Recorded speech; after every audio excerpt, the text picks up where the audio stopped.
It's time to start. Okay, so good afternoon, everybody, or good morning. I'm very happy to be here today, and actually I have to say that I'm also happy to present while I'm sitting down. Otherwise, I think that my legs will be shaken if I would be in a normal conference. But yeah, I'm super happy that I can virtually see many people from the INA community.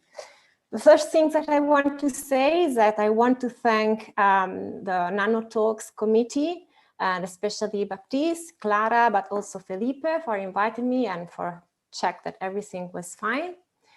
And yeah, I'm a postdoc at the University of Milan. I think that most of you knows me. And today we're going to talk about the response of coccolithophores, mainly in terms of growth, to trace metals released from volcanic ashes. That one is one of my favorite topics, so I'm very excited to talk about that.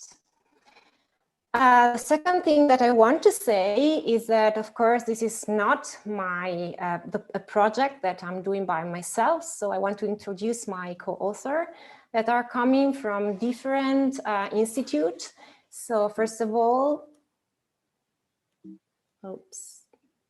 from the University of Milan, I collaborated with Elisabetta Erba. I think that everyone knows her here, so I don't have to introduce her so much. And I also collaborated with Chiara Bettoni, that she's now a PhD student of our department.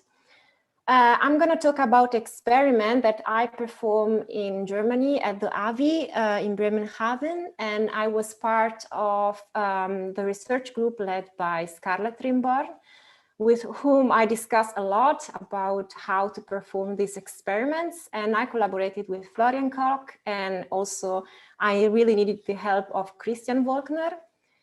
And then I also collaborated with Katrin Wuttig, that she's one of the most enthusiastic scientists I've ever met. She's a chemist, and she was working at EMAS in Hobart at that time. And finally, the last person of this big group of people is Lynn Hoffman. I have to say that this project is part of her pet project that she has always wanted to do. So I'm very, very happy that I was able to work with some of her volcanic ashes. So now it's time to talk about science. And another thing that I want to tell you before talking about the experiment is from where we took inspiration from. So I'm going to take a while, but I think it's quite important so that you understand why we decided to do this experiment and what we expected from them. Of course, we took inspiration from the geological record. This is an example. Actually, it's not even an interval of time that I've studied, so I'm not an expert here, but of course, around the Eocene-Oligocene boundary, there was a big change in the climate. It is considered one of the most prominent global climate reorganization of the Cenozoic. It's a time where the Antarctic ice sheets appeared and where the temperature decreased a lot, as suggested, as evidenced by the oxygen isotope. And well, there are many hypotheses that try to explain this variation in the climate, this turning point from a greenhouse climate to an icehouse climate. I'm not going into that too much. But what I liked a lot was when I read this paper by Jica et al. In 2009, in where they estimated the number of volcanic eruption around 35, 34, 28 million years ago, and they counted more than 500 eruptions.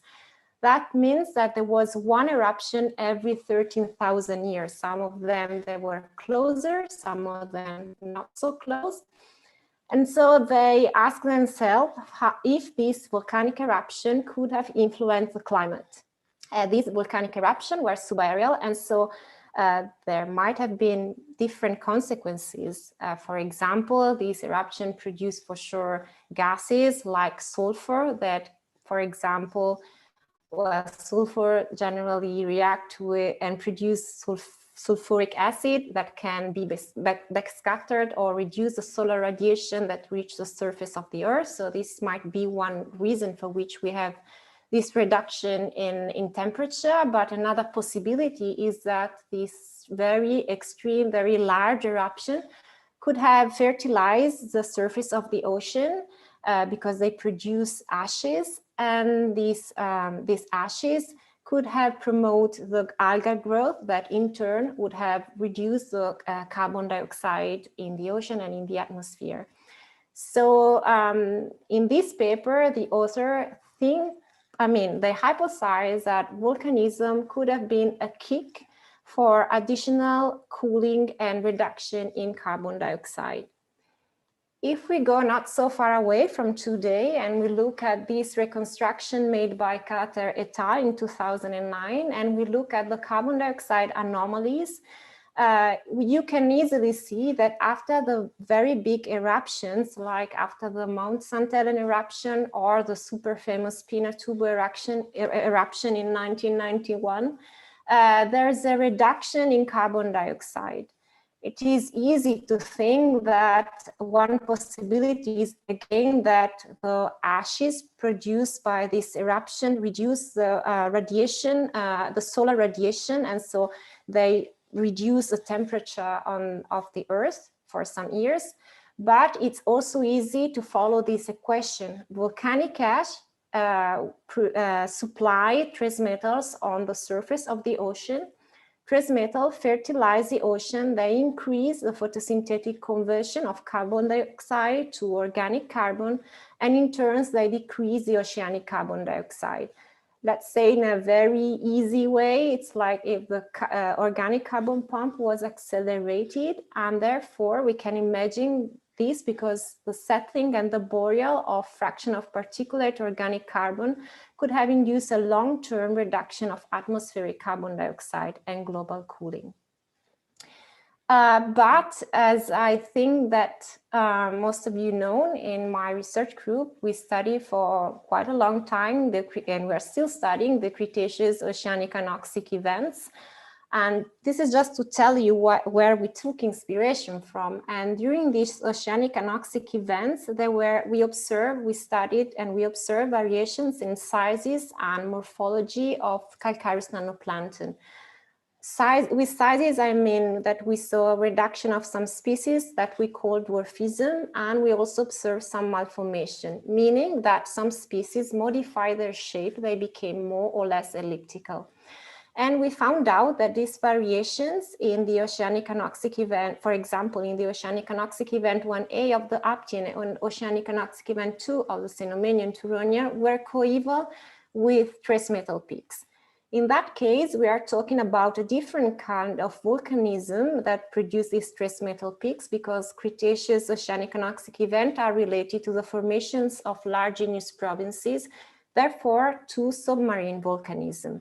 But the release of these metals from this volcanism at the bottom of the sea, these trace metals possibly have enough buoyancy to reach the surface of the ocean, and they might have influenced the phytoplankton community.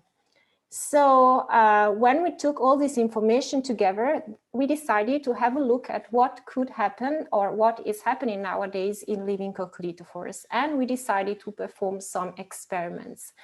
Now I'm going to tell you something about this experiment. We perform experiment using 3 different volcanic ashes.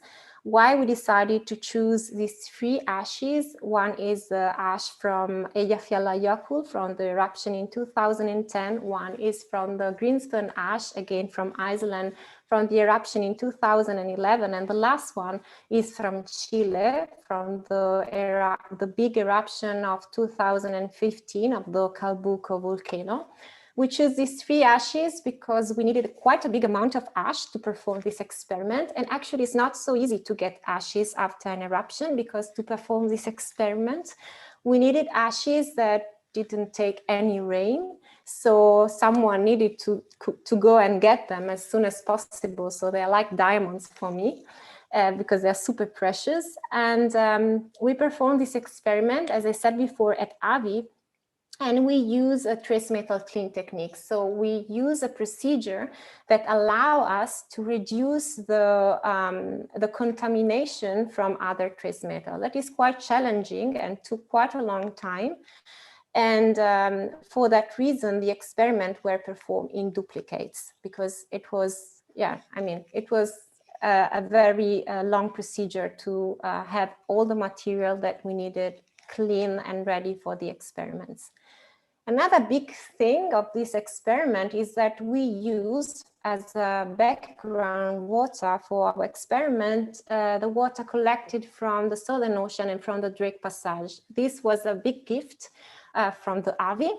And so to prepare the water for our experiment, we added to this natural seawater 3 grams of ash for every liter.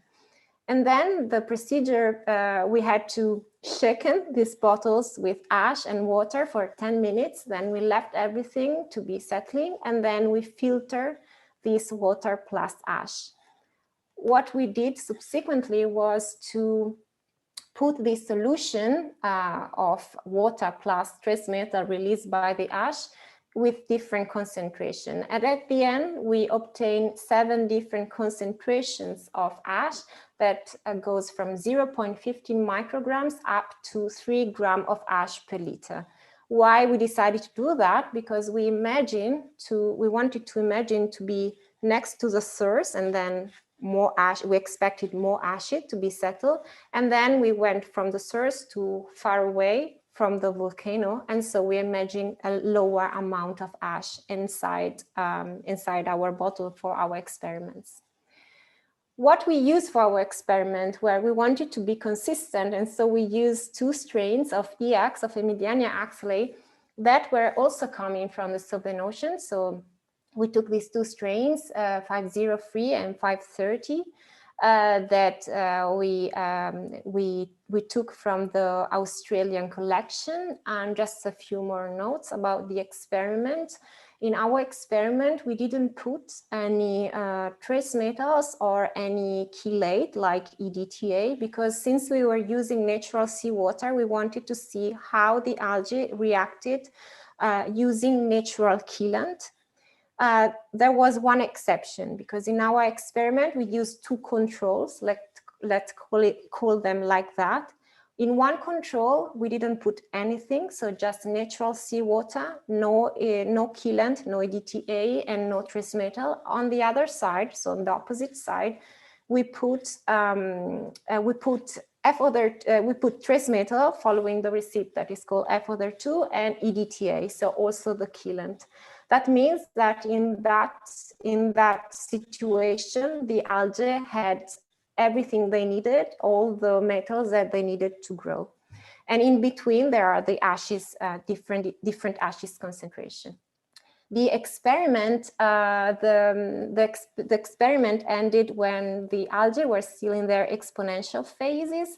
And another thing that I want to say is that we were very strict in the way we took samples. So we took sample every 2 days at the same time of the day, because the life cycle of the cell changed through the day, and so we wanted to compare the data, and so we were very strict in the timing of our experiment.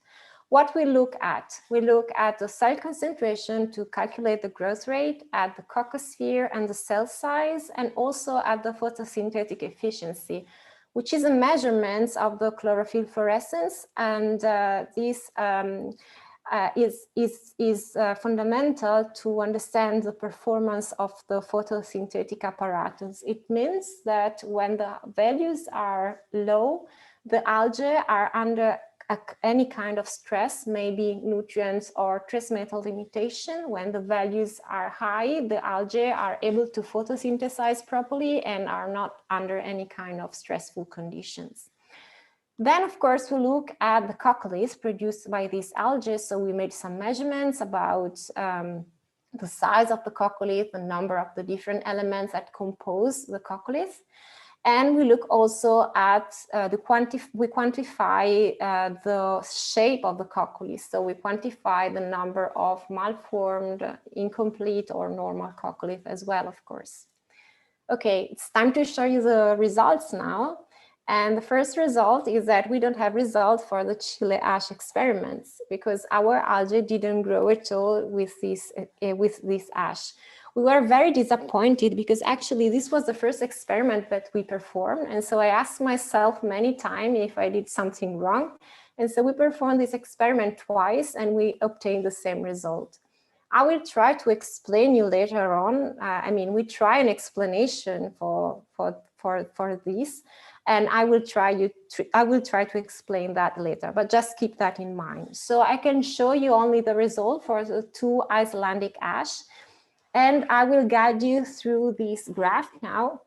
This graph represents the growth rate, so how fast our algae grow under the 2 Icelandic ash. On the left side, the graph represents the strain 503, and on the right side is the strain 530. The gray columns represent the 2 controls, so the natural seawater on the left side of each graph and the F02 on the right side of each graph. And then the white columns are the experiment with the Greenspan volcano, and the light blue column is the growth rate of the experiment where we put the Eyjafjallajökull ash. The first thing that I want to say, and I think it's easy to see, is that the growth rates are generally quite low, even under F02 conditions. I was used in the past to do experiments using artificial seawater and actually using strains coming from the northern hemisphere. So I usually had like double the growth rate that I observed in this experiment. So I have to admit that I didn't sleep many nights thinking about this growth rate data. But at the end, luckily, we found this work by Muller and co-author 2015. In which he studied many strains coming from the Southern Ocean of EX. And even under optimal conditions in terms of lights and temperature, even higher temperature and carbonate chemistry, nutrients, trace metal, and so on, the growth rate was always smaller than 0.5. So looking at our data, okay, finally we figured out that we were on a safe side because under F02, the growth rate was similar to what Muller et al. In 2015 found. Then you can easily see that the 2 strains behave in different ways to ash addition. The strain on the left side, 503, increased its growth rate when we put the Greenspan ash significantly. While the growth rate didn't increase, it was very similar to the natural seawater growth rate when we added the Eyjafjallajökull. For the other strain on the right side, so 530, is just the opposite. So when we added the Eyjafjallajökull ash, this strain grows nicely and faster, while its growth rate decreased when we added the Greenspan ash. Then we look at the FEFM. As I said, this is the photosynthetic efficiency of the algae.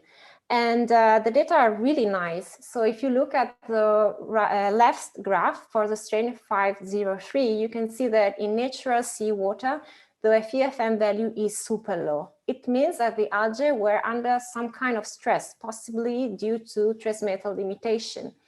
And for both ashes, the FEFM values increase.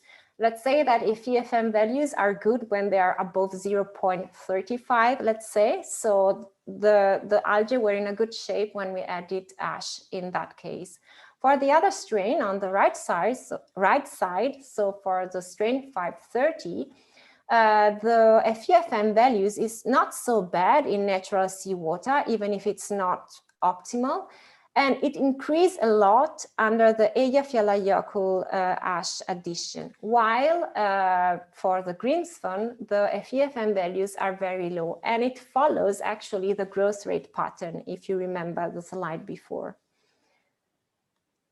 Then we look at the coccolith size, and I have to admit that nothing much changed. The only thing that we observe is that under F02, so when the algae had all the metals they wanted and all the chelate they wanted to that make the metals bioavailable, the coccoliths are smaller in size. Actually, we didn't dig too much into that. We just asked ourselves if there was a relationship between the coccolith size and the growth rate, because under FOTR2, the growth rate was much faster and the coccolith are smaller, but it's not really the topic of this work. So I'll just leave you with this comment. But what really interested us a lot was that we found out that when we added the ash inside our water, both strains produce nicer coccoliths. So there were less malformed and incomplete coccolith. Or maybe I can say that in the other way around. So without ashes in natural seawater, the percentage of malformed, incomplete, and malformed coccoliths, malformed and incomplete coccolith were super high. If you look at the graph on the right side for the strain 530, the percentage of normal coccolith are even lower than 20%. And so it seemed that there's a positive effect of ash on Emiliania axillary calcification for these two strains. Well, now after I show you this data, I will spend some time in front of this table because this is what guide us in our interpretation. These are the analyses that we perform at the ICP-MS to see the amount of trace matter released by our ashes. And what we found out, and they are expressed in nanomolar. And what we found out is that, first of all, for the natural seawater, so the background water, actually there were very low concentration of some trace metals like manganese, iron, but also zinc is not very high. And this can explain the reason for which EX didn't grow faster with natural seawater, where this water is coming from the Southern Ocean, so we expected this kind of values. For Eyjafjallajökull and Greenspan, actually these trace metal concentration increased, especially manganese and iron, but also zinc So we think that the increase in growth rate that we observe in some strains in some cases could be due to a fertilizing effect of these two ashes. Then when we looked at the Chile ash, we were super surprised of this value, of the copper value that is extremely high. And we straight away thought that it could have been toxic for the growth of our algae. And so this might be the reason for which our algae wasn't able to grow with this ash addition. Actually, we found out in this paper by Levy and co-author 2007, they calculated that with a value above 15 microgram per liter of copper per liter, EX wasn't able to grow and to reproduce anymore. And actually, if you transform nanomolar, 172 nanomolar of copper correspond to 17 microgram of copper per liter. So it makes sense, it might be a possibility. But I want to stress out that the picture is not so easy because it's not only a matter of concentration, but it's also a matter of ratio between different elements.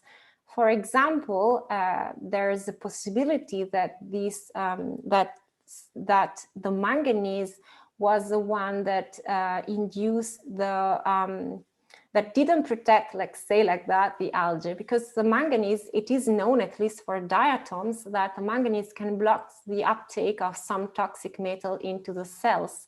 And if you look at our data, it's easy to see that in the Chile ash, the manganese is very low compared to the copper, while in Eyjafjallajökull it is, and Greenspan is much higher if you make a very easy ratio between these two elements. Furthermore, this is an artificial experiment. So it is also possible that the algae were also stressed in any other way. And so, for example, the cells could be struggling for many other reasons. And so what we've seen for the Chile ash could be related, for example, to too low trace metal concentration of some other elements. What we know about the literature, so if we look at papers that were already published, well, Lynn Hoffman actually, she performed an experiment in 2012 using two different groups, so diatoms and coccolithophores. So she used Thalassiflora pseudonana and Emiliania axley, but she used a strain coming from the North Hemisphere, and she used natural coastal seawater, I think from the Baltic or from the North Sea, I'm not sure. And she tested different volcanic ashes from the Pacific Ring of Fire.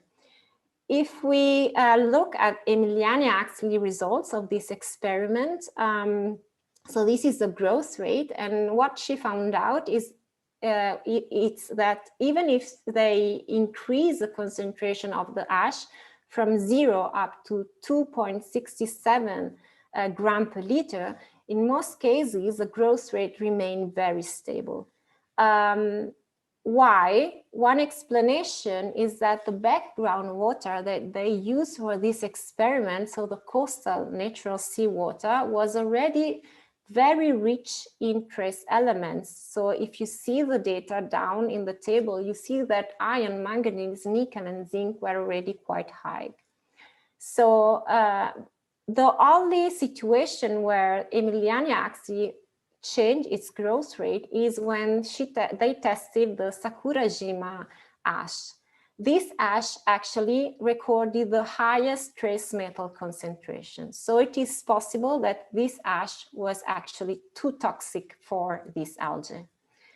In 2017, we also performed another experiment. We used different trace metals. We tested different species, but we used, first of all, artificial seawater. We added trace metals, we added EDTA, and then we put a big amount of 4 different elements that were zinc, nickel, lead, and vanadium. And in that experiment for EX, we observed actually a reduction in the growth rate when we added these trace metals. We observed reduction in the coccolith size, and we also observed an increase in malformation. So it's just the opposite of what I told you about our experiment until now. So to summarize all this data, we produce this graph. Is very, very easy. Of course, it doesn't tell the whole story, but we think that this might be what could happen in a natural situation.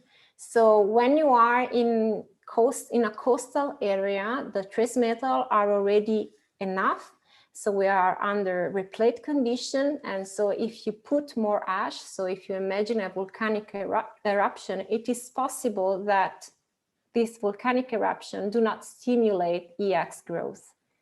But if you are in an open ocean or in an area like the Southern Ocean that is characterized by low trace metal concentration, it is possible that some volcanic ashes could stimulate and fertilize the ocean, producing and that this can increase the growth rate of EX. And finally, if you are in a coastal area and you increase the amount of trace metal because there's a big eruption that has a very high concentration of trace elements, you are on the toxic side of the story. And so it is possible there that the algae are not able to properly grow and they strongly reduce their growth rate. Just one last comment. These are experiments performed in a lab, but they perform experiment in natural condition as well, or observation. For example, for Eyjafjallajökull, actually for the ash that we use, so after the eruption in 2010, Akteber and co-author, they found out that there was a chlorophyll peak in May. Generally in that area, there's a seasonal bloom that occurs later on in July or in June. And so this bloom was before, possibly because of the fertilization of the ash released by this Eyjafjallajökull eruption. And in another experiment, was an experiment performed by Browing et al. In 2014 in the Drake Passage and North Scotia Ridge. They observed that when they added volcanic ash and volcanic ash plus iron, there was an increase, as you can see in the graph at the bottom, an increase in the FeFM values, meaning that there was an intense photosynthesis, and so the algae were fast, they reproduce faster, and they like these conditions. However, in this experiment, what we don't know is which species actually benefited by this ash, in the increase in the trace matter released by the ash, because they didn't look at the species composition, and they mainly know that the phytoplanktonic community benefited by the ash release. So these are my take-home messages at the end of the talk. So we observed in our experiment that we have different responses of the two strains tested from the two Icelandic ashes. And so we underline that there is a difference not only between species, but also between strains. Something I didn't say before is that in natural communities, the responses of the phytoplankton could differ due also to the presence of organic ligands that you can only find in natural conditions because they are produced by bacteria or by some other phytoplanktonic group. And the influence of trace metal depends on not only on their concentration, but also on the ratio between different elements. And so we hypothesize that in natural environments, volcanic eruption will likely affect species composition and even strain composition within species. The last thing I want to say is our open question. I mean, we are very positive and we love Emiliania, so this is a positive, let's say, question. We ask ourselves, does the response that we found in our experiment give EX an advantage compared to other species? Because there are many different strains. And so it is possible that under any kind of volcanic eruption, at least one strain in a natural environment might survive under toxic conditions. And I thank you for being here and listening to me. Thank you, Julia, for a really fantastic talk. The forum is now open for questions, so you can either raise your hand if you have a question and you'd like to ask it directly, or you can type it in the chat if you'd like to ask your question via me. Okay, so I see Alex has his hand raised. Alex, do you want to go first?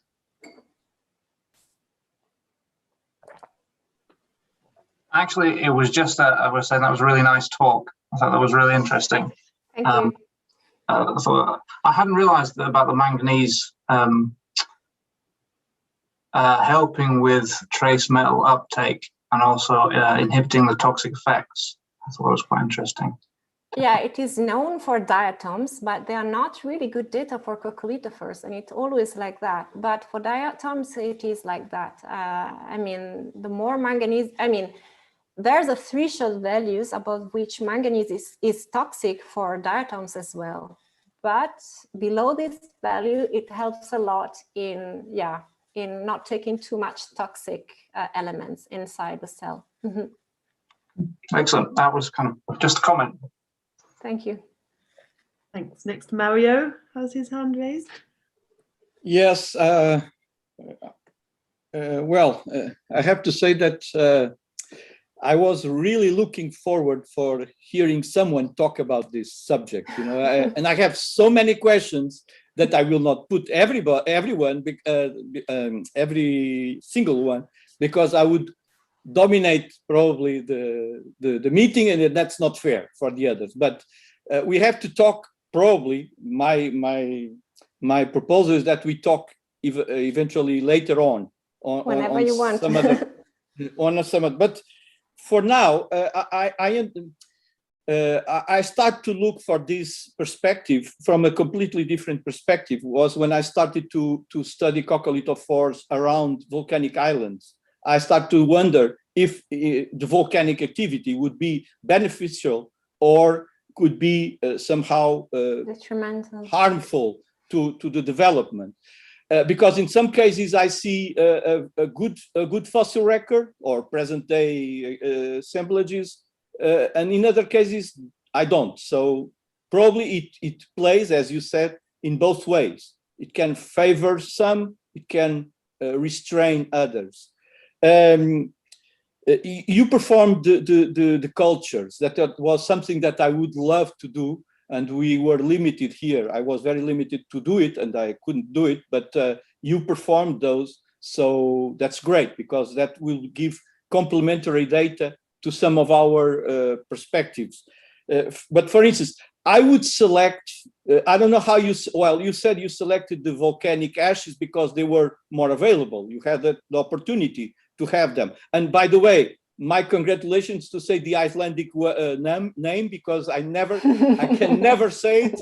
It's always a struggle to say the name. So congratulations on that. So my approach would be to consider, for instance, a mafic ash and a felsic ash. I don't know the nature, the volcanic nature of these ashes. If they get in your last slide, the authors had that concern, I think, because I saw they're mafic or felsic or basaltic and rhyolitic.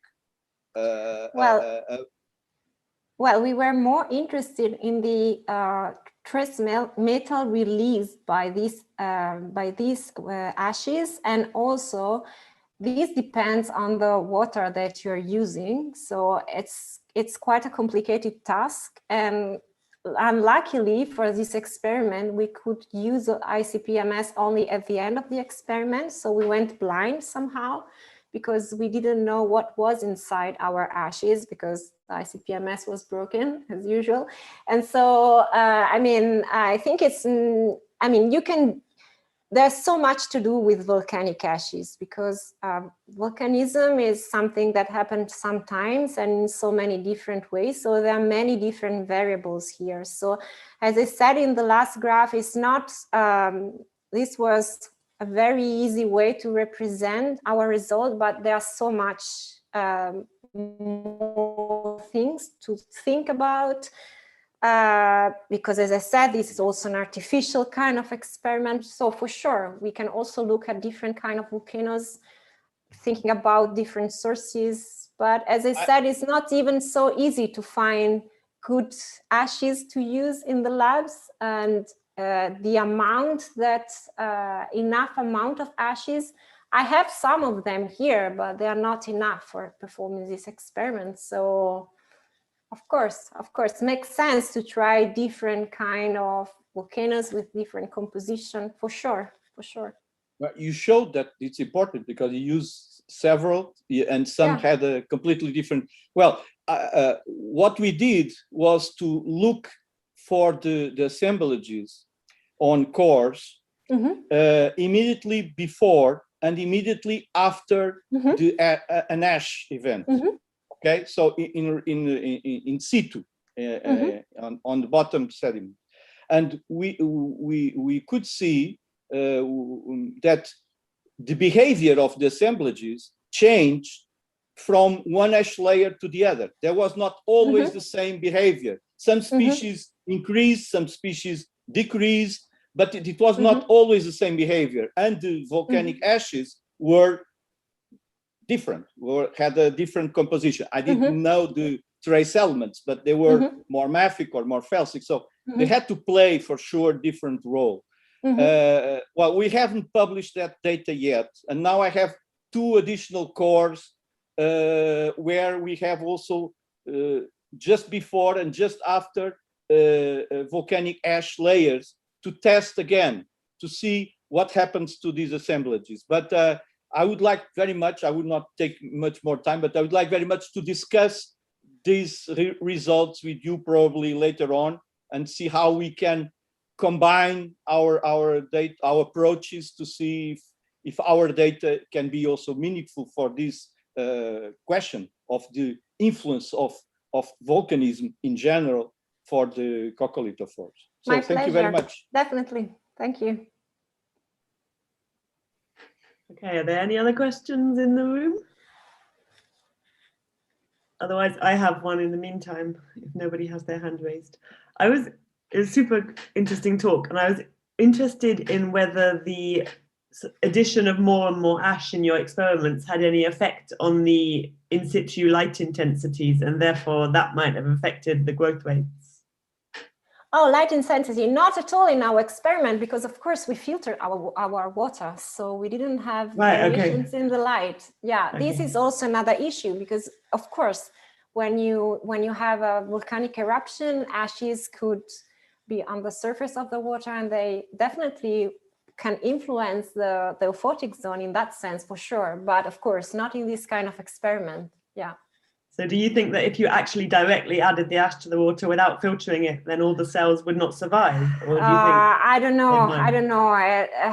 It was something else that we thought about, but at the same time, I don't think it's exactly the right procedure, because then, I mean, it's much more easy that the algae settle at the bottom of the you're mixing bottle, and then you have to turn the bottle every some hours. So I think in an artificial experiment, in a lab experiment, I mean, it's better like that.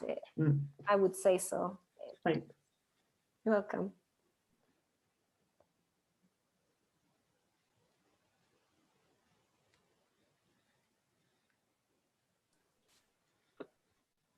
Well, if nobody else has questions, I can. I know that, sorry, can I go? Okay. I understand the importance and of the trace metals, but have you also checked the other elements, the other more common elements? I mean, the calcium, the silica, that in, well, probably not with the millennia, but in some coccolithophores we know it also plays a role. So what about the main elements? Did you control that as well? No, since it's natural seawater, everything was already fine for them. We just put as usual nutrients and vitamins, because this is how you do for these kind of experiments, but we didn't modify anything else.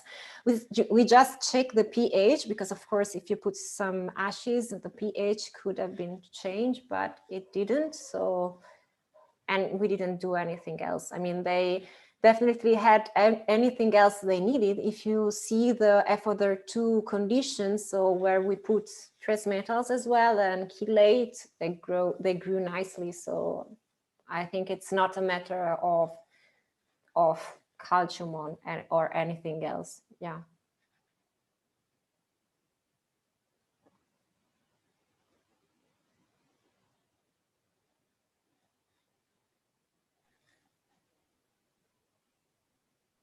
Okay, I have a question on the chat. Mm-hmm. Very nice talk, Julia. Congratulations. Did you find any correlation between the amount of trace metals and coccolith malformation? You mean which kind of trace metals and malformations, or? I mean, between the concentration of trace metals and malformations, I guess, but I guess this question comes from YouTube, so I'm not sure. Okay, so what we found out is that when we put ashes, the malformation decrease, that's for sure. But it's really, really hard to say which could have been the elements that could reduce the malformation or so on, because different hashes has different elements. So it's not like that they are so similar and that you can see this one or the other one. We tried to find out in literature if there were some data about calcification and trace metal, but we couldn't find anything. So if the question is, do you know which trace elements could reduce the malformation? Actually, I don't know. The only thing that I can say is that with volcanic ash, the malformation are definitely reduced. Or, as I said in the other way around during the presentation, without volcanic ash and trace metal, the malformation and incomplete coccoliths are with super high concentrations. And I prefer to say like that because I don't know which elements could have reduced this malformation and so on. Yeah, it's really interesting to think of the default state of the coccoliths being malformed, and then when you add in excess these things, then they become more and more perfectly formed. Yeah, but you can really see it from at the SEM. I mean, I saw a few filters just after the experiments, and it's there. Just when you put the sample, you easily see these variations in morphology in natural seawater, and when you add trace metals or ash, it's very, very evident. Okay, so I have another question that's coming on the chat from Jorge. Can you please ask Julia to talk about those molecules that exist in seawater and allow the intake of trace metals by coccolithophores?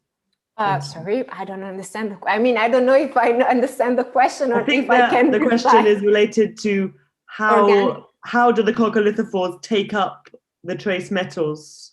Oh, I mean, there are many channels that allow them to take the trace metal inside the cell, but I don't know which elements can get inside the cell, because there are different different ways, and I'm not a physiologist, so actually I want to stop myself here before saying silly stuff. So yeah, I think I cannot reply any further. Okay. Baptiste also has a question. Thinking back to Gerald's talk last month, where it was revealed that silicon is very important for coccolith production, could it also be the case that this element is essential for coccolith crystal formation?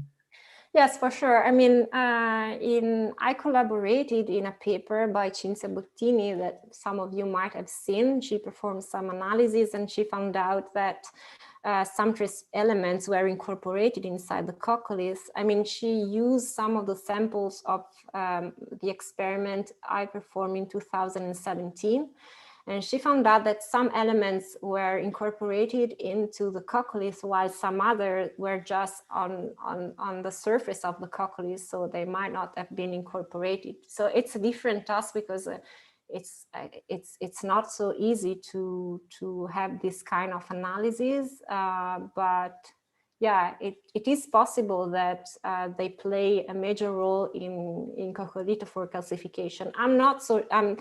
Not all of them, for sure. I think that sometimes it's more a matter of, let's say, stressful conditions. So I think that the coccolithophores are not able to calcify properly because something is missing. They are not really happy, and so they just produce ugly cocosphere, like making it that way. So I'm not sure that it's always a matter of the coccolithogenesis process, but it's more a matter of more in general, the physiology of the cell. And yeah.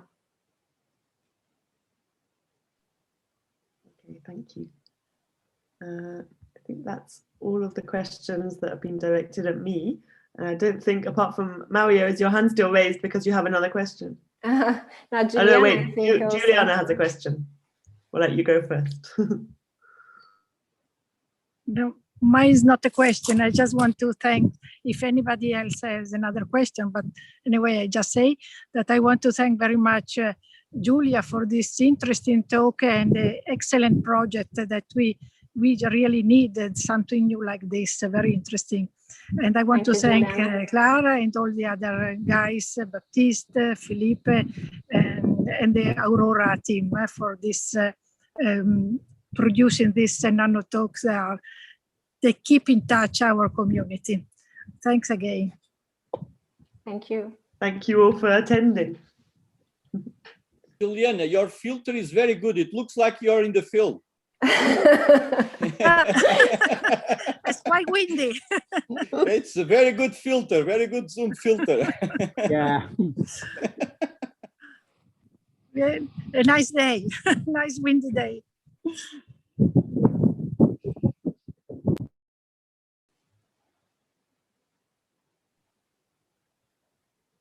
Okay, does anyone else have any comments on for Julia? Jeremy.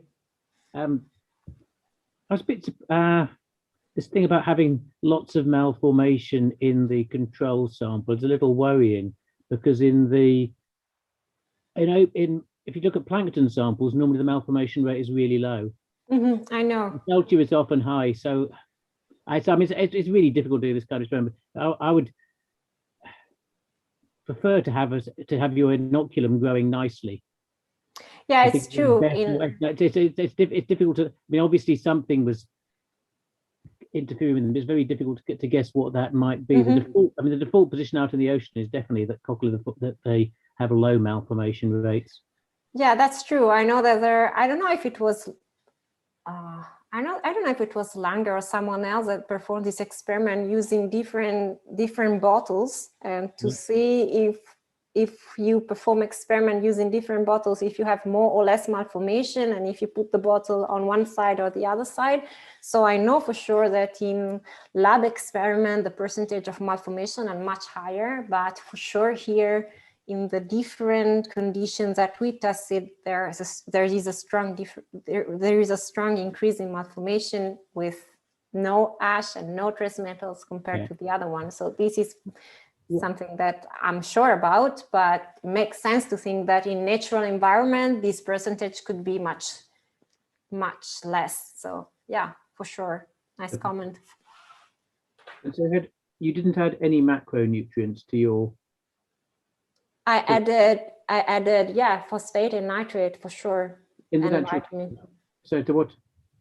Well, in your control samples, you did add you added macronutrients, but not to F2 level. To what level? To what level? F2. F20, I think. Yeah. Okay. Yeah. And you don't. And that question was also asked by somebody in the chat. They asked what the concentration of phosphorus, nitrogen, and silicate was in the Southern Ocean water that you used. Yeah. So just normal receipt, 16.4 and yeah, and F other 2 for vitamins, and for F20 for vitamins and nutrients. Yeah. Sorry. Yes, of course. And did you test if you had any nitrate and phosphate effect from the ash? No. Yes, nitrate not, but phosphate conceivably could. Sorry. Phosphate is more possible, of course, than nitrate. Okay. No, but we didn't. No.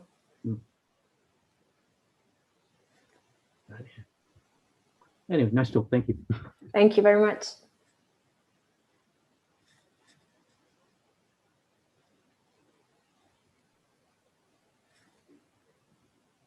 Okay, so I think we've covered all the questions that have been asked in the chat or that people have in the room. So I guess once again, thank you very much, Julia.